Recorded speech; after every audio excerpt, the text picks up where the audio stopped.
உலக மக்கள் அனைவருக்கும் மகிழ்ச்சி கலந்த அன்பு வணக்கங்கள். இதுக்கு முன்னாடி 7 வீடியோ போட்டிருக்கேன். இது 8வது வீடியோவாக போட போகிறேன். இதில் என்ன நம்ம சொல்ல போகிறோம்னு பார்த்தீங்கன்னா, கிருஷ்ணாவதார இறப்பு சூழலில் தொடர்புடைய பல விஷயங்கள் பேசியிருந்தோம்.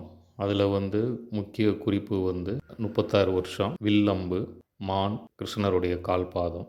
இது எப்படி கல்கி அவதார பிறப்பு சூழலுக்கு தொடர்புடையது என்று ஒரு வீடியோவில் சொல்லியிருந்தேன்.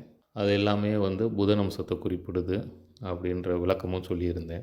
கல்கி அவதாரத்துடைய தகவல்கள் படி கல்கி அவதாரமும் புதன் அம்சத்தில் வர்றாரு அப்படின்னு நம்ம முன்னோர்கள் தீர்க்க தரிசனமாக சொல்லியிருந்தாங்க. அதுக்கான காரண காரியங்களை விளக்கி ஒரு வீடியோ போட்டிருந்தேன். அதன் பிறகு நாஸ்டடாமஸ் என்ற தீர்க்கதரிசி 1503 1566 வரைக்கும் வாழ்ந்தார். அவருடைய காலத்தில் தி செஞ்சுரிஸ்ன்ற புத்தகத்தில் 1555 வெளியிட்ட புத்தகத்தில் உலகை எதிர்காலத்தில் ஆளப்போகின்ற உலகத் தலைவராக கிராண்ட் சைரன் என்பவர் வருவார்னு சொல்லியிருந்தார். அந்த கிராண்ட் சைரன்றவர் கல்கி அவதாரமும் ஒன்று அப்படின்றத ஒரு வீடியோவில் நான் விளக்கியிருந்தேன். அந்த இதனுடைய குறிப்பு படியும் மற்றும் மேற்கூறிய எல்லா குறிப்புகள் படியும் புதன் அம்சத்துலேயும் கல்கி அவதாரம் வர்றாரு அப்படின்றத சொல்லியிருந்தேன். அதில் கிராண்ட் சைரன்ற வார்த்தையில் புதன் சுக்கிரன் இணைப்பை சொல்லி அதில் புதன் அம்சம் மேலோங்கி இருக்கும் அப்படின்றத நாஸ்டடாமஸ் தன்னுடைய கோட்வேர்டாக காரணப்பெயராக சொல்லியிருக்கிறாரு. அதையும் சில விளக்கங்கள் இதுக்கு முந்தைய வீடியோவில் சொல்லியிருந்தேன். இந்த வீடியோலையும் சில விளக்கங்கள் சொல்லிவிட்டு இதன் பிறகு வருகின்ற எந்திர சிலை குறிப்பு அப்படின்றது கல்கி அவதாரத்துக்கும் அந்த கிராண்ட் சைரன் என்று நாஸ்டடாமஸ் சொன்னதுக்கும் நெருங்கிய தொடர்புடையது. அது 2 பேரும் ஒருவரேன்றதை இந்த எந்திர சிலை குறிப்பு மூலமாக உணர்ந்ததை இந்த வீடியோவில் நான் மக்களுக்கு சொல்ல இருக்கிறேன். அது என்னன்னு வரிசையாக நம்ம பார்ப்போம். இதில் என்ன அப்படின்னு பார்த்தீங்கன்னா, நாஸ்டடாமஸ் வாழ்ந்த காலத்தில் 1503 1566 ஏற்கனவே நம்ம சொல்லியிருக்கோம். அது பலருக்கும் தெரியும். இதே காலகட்டத்தில் 1535 தமிழ்நாட்டில் கல்கி அவதாரத்தை பற்றிய பிறப்புக்கான ரகசிய குறியீடு கல்கி அவதாரத்துக்கான ரகசிய குறியீடு இந்த எந்திர சிலை குறிப்பீட்டில் இருக்குது. அதை பற்றிய விளக்கங்களை இப்போ குறிப்பிட போகிறேன். அதை வரிசையாக பார்த்துக்கோங்க. கிருஷ்ணாவதாரத்தை மகாபாரத யுத்தம் முடிஞ்சு 36 வருஷம் கழித்து கிருஷ்ணாவதார இறப்பு சூழல் அமைஞ்சது. அப்போ அந்த 36க்கும் கிருஷ்ணாவதார இறப்பு சூழலுக்கும் ஒரு தொடர்பு இருக்குது. அது ஏன் அப்படின்னா, ஒவ்வொரு ராசியிலையும் 3 நட்சத்திரங்கள் இருக்கும் அப்படின்றது நம்முடைய ஜோதிட சாஸ்திரத்தில் சொல்லப்பட்டிருக்கு. அதன் அடிப்படையில் 12 × 3 36 அந்த கணக்கில் தான் காந்தாரி சாபம் கொடுக்கும்போது மகாபாரத யுத்தம் முடிஞ்சு 36 வருஷம் கழித்து கிருஷ்ணாவதாரம் இறப்பு சூழல் அமையும் அப்படின்னு சொல்லி சாபம் கொடுத்துருந்தாங்க. அதுபடியே கிருஷ்ணரை ஏற்றுக்கிட்டு 36 ஆண்டு கழித்து தான் ஒரு வேடன் அடித்த அன்பு மூலமாக, மானு நினச்சி அடித்த அம்பு மூலமாக கிருஷ்ணருடைய பாதத்தில் அந்த அம்பு குத்தி அந்த அம்பில் இருந்த விஷம் பரவி இறந்தார். ஏன் இதை கிருஷ்ணர் ஏற்றுக்கிட்டாருன்னா, கிருஷ்ணாவதாரத்துடைய இறப்பு சூழல் கல்கி அவதாரத்துடைய பிறப்பு சூழலோட தொடர்புடையதாக வரும் அப்படின்னும்போது இந்த அமைப்பை கிருஷ்ணர் ஏற்றுக்கிட்டு தான் தன்னுடைய பிராண தியாகத்தை கிருஷ்ணாவதார சூழலில் முடித்தார். அப்போ இதுக்கு தொடர்புடைய அந்த 36 புதன் அம்சத்துக்கு தொடர்புடையது. அம்பு, மான், கால்பாதம் இதுவும் புதன் அம்சத்துக்கு தொடர்புடையது. இந்த புதன் அம்சத்துக்கு உரிய இது கல்கி அவதாரத்துடைய உருவ வெளிப்பாட்டுக்கும் தொடர்புடையது. அதாவது கத்தி, குதிரை, கேடயம் இது எல்லாமே புதன் அம்சத்தை குறிப்பிடும். அதன் அடிப்படையிலையும் மேலும் கிராண்ட் சைரன்ற வார்த்தையை நாஸ்டடாமஸ் பயன்படுத்தின அந்த இது காரணங்கள் என்ன அப்படின்னு பார்த்தீங்கன்னா, அவர் கிராண்ட் சைரன் சொல்கிறதுக்கு கிரேக்க ஜோதிட முறையை பயன்படுத்தி இருக்கிறார். எப்படி அப்படின்னு பார்த்தோம்னா, சிரோன்ற கிரேக்க கடவுள்ன்ற வார்த்தையில் இருந்து தான் சைரன்ற வார்த்தை சிரன்ற வார்த்தையை உபயோகப்படுத்தி இருக்கிறாரு நாஸ்டடாமஸ். அதுக்கு பல காரணங்கள் இருந்தாலும் இப்போ அந்த கிரேக்க ஜோதிட முறைப்படி பார்த்தோம்னா, எண்கணித அடிப்படையில் ஜாதகம் கணிக்கும் முறை கிரேக்க ஜோதிடத்தில் பயன்படுத்தப்பட்டது. அந்த கிரேக்க ஜோதிடத்தில் பெயர் காரணங்கள் மிகவும் முக்கியம். அதே மாதிரி அந்த பெயர்க்குரிய நியூமராலஜி நம்பரை வச்சு ஜாதகம் கணிப்பாங்கன்றது பிறந்த நேரத்தில், பிறந்தப்போ வைக்கிற பேரில், பிறந்த தேதி, மாதம், வருஷத்தில் வர நம்பரு, இப்படி இந்த எண்களை எல்லாம் வைத்து தான் கிரேக்க ஜோதிட முறையில் ஜாதகம் கணிக்கிற மெத்தட் வந்து பண்ணுவாங்க. அந்த மெத்தடை பயன்படுத்தி தான் உலகை ஆள வருகின்ற கல்கி அவதாரத்துக்கு ஒரு பேராக வந்து கிராண்ட் சைரன்னு சொல்லி நாஸ்டடாமஸ் தீர்க்கதரிசி வந்து சொல்லியிருக்காரு. சரி, அப்போ அந்த கிராண்ட் சைரன்றதில் என்ன நியூமராலஜி பயன்படுத்தியிருக்கிறாரு அப்படின்னு பார்த்தீங்கன்னா, 1லிருந்து 5 வரை உள்ள எண்களை மட்டும் பயன்படுத்தி தான் கிராண்டுக்கும் சைரனுக்கும் வந்து நியூமராலஜி நம்பர் கொடுத்துருக்கிறாரு. அப்போ இது எதை குறிப்பிடுதுன்னு பார்த்தீங்கன்னா, புதனுடைய எண் 5ன்றது நம்ம எல்லாருக்குமே தெரியும். அப்போ இந்த 5 எண்ணுக்குள்ளே வருகின்ற நம்பர், அதாவது 1லிருந்து 5 எண்ணுக்குள்ளே வருகின்ற நம்பரை பயன்படுத்தி தான் கிராண்டுக்கு நியூமராலஜியும் சைரனுக்கு நியூமராலஜியும் வர்ற மாதிரி, புதனம்சம் வந்து வர மாதிரி அவர் பயன்படுத்தியிருக்கிறார். இதில் இன்னொரு சூட்சமாக இருக்குது. ஜீன்ற எழுத்துக்குரிய எண் வந்து 3, சைரன் முடிகிற இடத்துடைய எண்ணுக்குரிய எழுத்து வந்து 5. அப்போ 3ல் ஆரம்பித்து 5ல் முடிச்சிருக்கிறாரு. அதே மாதிரி பிரித்து பார்க்கும்போது இதில் கிராண்டுன்றது சிறப்பிக்கும் வார்த்தை, சைரன்றது சிரோன்ற கடவுள் பேரில், கிரேக்க கடவுள் பேரில் இருந்து கொண்டு வந்த வார்த்தை. அதாவது சைரன்னாவும் வந்து சியில் ஆரம்பித்து எண்ணில் முடிக்கிறாரு, அதுவும் 3ஆம் எண்ணில் ஆரம்பித்து 5ஆம் எண்ணில் முடிக்கிறாரு. கிராண்டிலிருந்து சைரன் வரைக்கும் பார்த்தோம்னா அதுவும் 3ஆம் எண்ணில் ஆரம்பித்து 5ஆம் எண்ணில் முடிக்கிறாரு. அப்போ இது எதை குறிக்குதுன்னு பார்த்தீங்கன்னா, குரு புதனுடைய தொடர்பு வந்து இதில் வந்து குறிப்பிட்டிருக்கிறாரு. சரி, இது எதுக்கு நம்ம பார்க்கணும் அப்படின்னு பார்த்தோம்னா, இதில் இன்னொரு சூட்சமாக என்ன அப்படின்னு பார்த்தோம்னா, கிராண்டுன்றது 5 எழுத்துலையும் சைரன்றது 6 எழுத்துலையும் வந்து அந்த பெயர்களை வந்து உருவாக்கியிருக்காரு. ஏன் அப்படி பண்ணார் அப்படின்னா, கிராண்டுடைய எண்ணைகளை கூட்டினா 15ன்னு வரும், சைரனுடைய எண்களை கூட்டினா 21ன்னு வரும். இந்த 15, 21 கூட்டினீங்கன்னா 36ன்ற எண் வந்து வரும். அப்போ கிராண்ட் சைரன்ற வார்த்தைக்கு மொத்த கூட்டுத்தொகை, எண்களின் மொத்த கூட்டுத்தொகை வந்து 36ன்னு வரும். சரி, இந்த 36 புதனுக்கும் எப்படி தொடர்பு அப்படின்னு பார்த்தீங்கன்னா, 3, 6 குரு சுக்கிரன் நம்பரு. ஆனால் வந்து இதை வந்து குரு சுக்கிரனுக்குரிய நம்பர் வந்து புதன் அம்சத்துக்கும் தொடர்புடையது.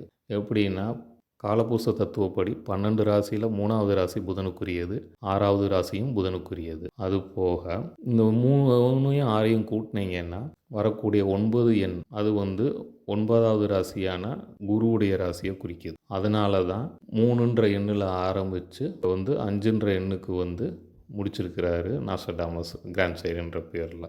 ஏன் அப்படின்னா, குரு புதன் தொடர்புடைய காலத்தின் உச்சம் வந்து தற்போது நடக்குது. அதாவது குருவுடைய மீனராசி காலகட்டத்தில் புதனுடைய ரேவதி நட்சத்திர உச்ச காலம் நடக்குது தற்போது. ஏன் அதனால தான் உலகில் வந்து அறிவும் ஞானமும் உச்ச நிலையில் இருக்குது.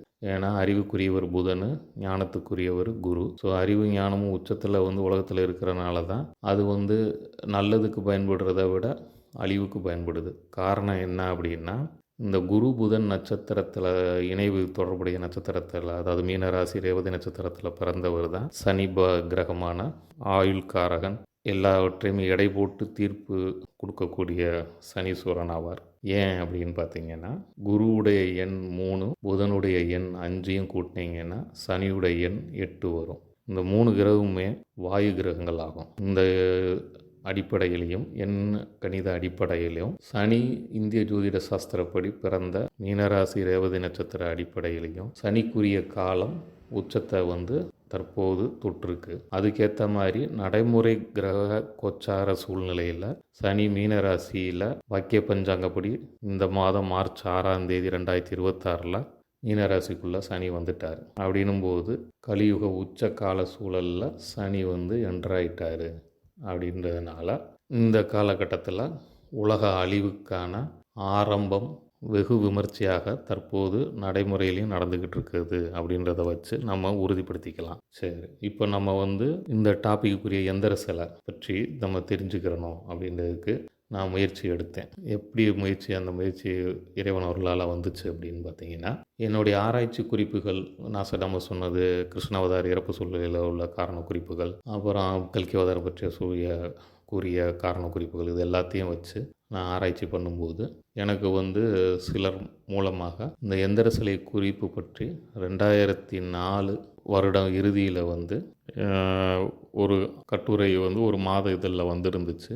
அதை பார்த்து என்னுடைய ஆராய்ச்சிக்கு தொடர்புடையதாக இருக்குதுன்னு அந்த இடத்துக்கே போய் ஆராய்ந்து பார்க்கும்போது அவங்க பல தகவல் கொடுத்துருந்தாங்க. அதை வாங்கி அதை மீண்டும் பல கோணங்களில் ஆய்வு செய்து பார்த்தேன். அப்படி பார்க்கும்போது இது கல்கி எந்திர சிலை அப்படின்றத உறுதிப்படுத்தினேன்.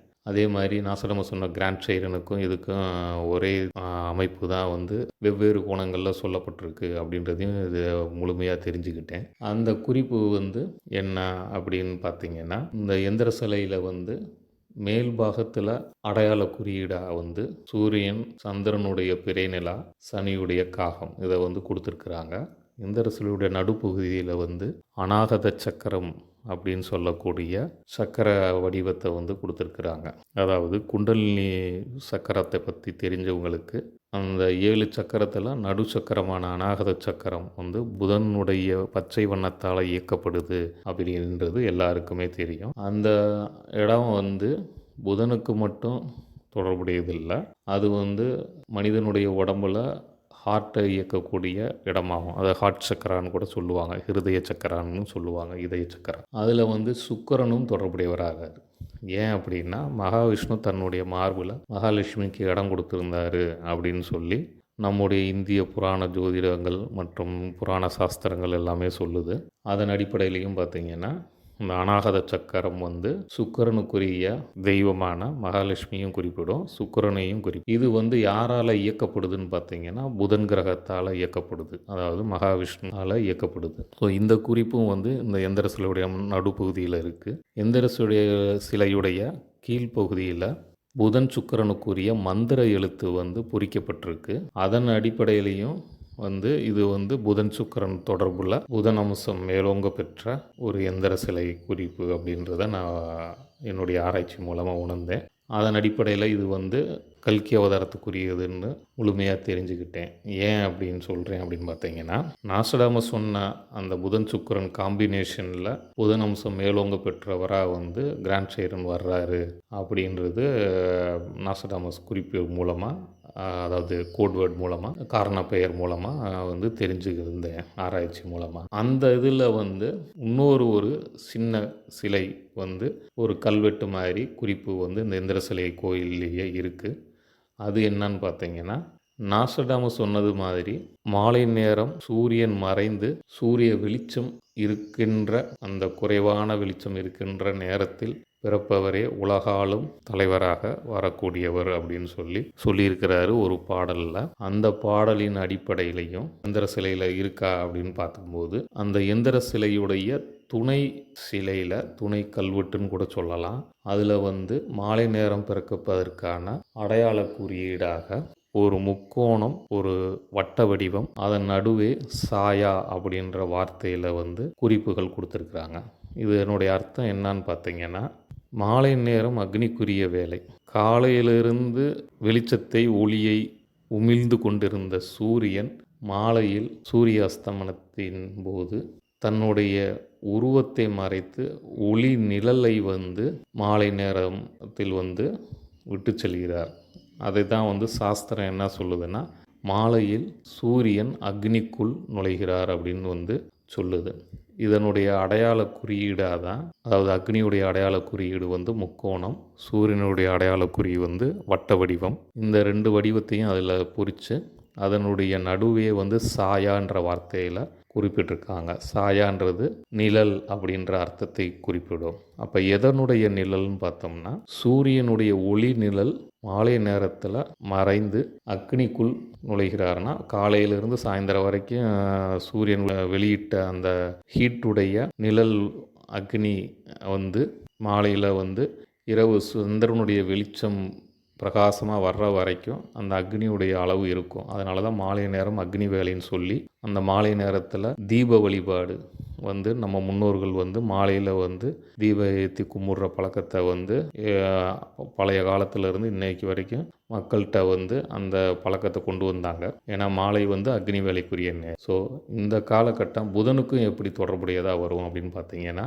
புதன் வந்து மாலையில் வந்து உரிய கிரகம். மாலை நேரத்தில் தான் புதன் வந்து ஆகாயத்தில் பளிச்சுன்னு தெரிவார். அந்த நேரத்துக்குரிய அமைப்பு வந்து புதனுக்குரிய வேலை. ஏன்னா மாலையில் வந்து காயத்ரி தேவி சரஸ்வதி தேவியாக காட்சி தர்றாங்க. காலையில் காயத்ரி தேவியாகவும், மதியம் சாவித்திரி தேவியாகவும், மாலையில் சரஸ்வதி தேவியாகவும் காயத்ரி தேவி காட்சி தராங்கன்னு சொல்லி காயத்ரி தேவியை பற்றிய புராண விளக்கங்களில் இருக்குது. அப்போ புதனுடைய அம்சமான, அதாவது புதனுடைய அதிகார தேவதையான சரஸ்வதி மாலை நேரத்துக்குரியவங்கன்றதும் இதன் மூலமாக புதன் அம்சம் மாலை நேரத்துக்குரியதுன்றதும் உறுதியாகும். இந்த வேலையில் தான் கிராண்ட் ஷேர் என்றவர் பிறந்து அவர் வந்து உலகாளும் தலைவராக வர்றாருன்றது நாசடம சொல்லியிருக்காரு. அதே குறிப்பு இங்கே நம்ம தமிழ்நாட்டில் இந்திய சாஸ்திரப்படி உருவாக்கி இருக்கிறாங்க. அது தனி கல்வெட்டில் அவர் பிறந்த நேர குறிப்பு இருக்குது.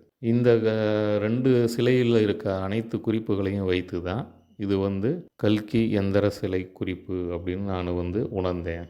இந்த எந்திர சிலை குறிப்பு எப்போ உருவாக்கப்பட்டதுன்னா 1535 உருவாக்கப்பட்டதுன்னு ஆர்கியாலஜி டிபார்ட்மெண்ட், அதாவது நம்முடைய இந்திய ஆராய்ச்சி நிறுவனம் வந்து சான்று கூறியிருக்கு. அதன் அடிப்படையில் இது 1535 உருவாக்கப்பட்டதுன்னு சொல்கிறாங்க. நாஸ்டாமஸ் அந்த எந்திர சிலையை பற்றி சொல்லாட்டினாலும் அவர் சொன்ன கிராண்ட் சைரன் குறிப்பும் நம்ம தமிழ்நாட்டில் இருக்கிற இந்த எந்திர சிலை குறிப்பும் ஒரே நபரை தான் குறிப்பிடுதுன்றது என்னுடைய ஆராய்ச்சி மூலமாக நான் கண்டிருக்கேன். இதன் மூலமாகவும் கல்கி வந்து பிறந்துட்டாரு, அவருடைய காலம்தான் தற்போது நடக்குது, அதாவது 21ஆம் நூற்றாண்டில் அவர் வந்து உலகாளும் தலைவராக வந்து வருவாருன்றது இந்த எந்திர சிலை குறிப்பு மூலமாகவும் உறுதியாகுது. இந்த விவரத்தை வந்து தான் நான் மக்களுக்கு தெரியப்படுத்தணும்னு நினச்சேன். அதுக்கான இந்த வீடியோவை வந்து உங்களுக்கு வந்து சமர்ப்பிச்சிருக்கேன்.